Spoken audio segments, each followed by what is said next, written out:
সমুদ্রের ধারে একটি বিড়াল বসে খাচ্ছিল। তখনই একটি মেয়ে বিড়ালটিকে দেখতে পায়, কিন্তু বিড়ালটিকে দেখতে অনেক অদ্ভুত দেখাচ্ছিল, অনেকটা অক্টোপাসের মতো। মেয়েটি বিড়ালটিকে কুলে তুলে নেয়। বিড়ালটিকে দেখে তার খুব ভালো লেগে যায়, সেজন্য সে বিড়ালটিকে বাসায় নিয়ে আসে আর বিড়ালটিকে খাবার খাওয়িয়ে অনেক আদর করতে থাকে। বিড়ালটিকে একদিন সে বাইরে বেড়াতে নিয়ে যায় আর তার বন্ধুরা দেখে অবাক হয়ে যায়, এটা আসলে কি বিড়াল নাকি অন্য কিছু।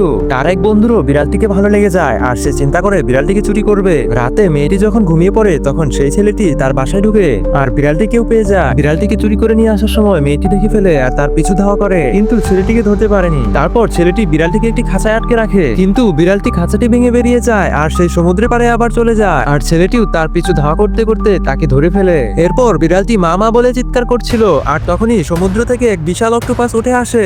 এরপর বিশাল এই অক্টোপাসটি ছেলেটিকে কি করলো তা যদি তুমি দেখতে চাও তাহলে ভিডিওটিতে একটি লাইক করে চ্যানেলটি সাবস্ক্রাইব করে নাও।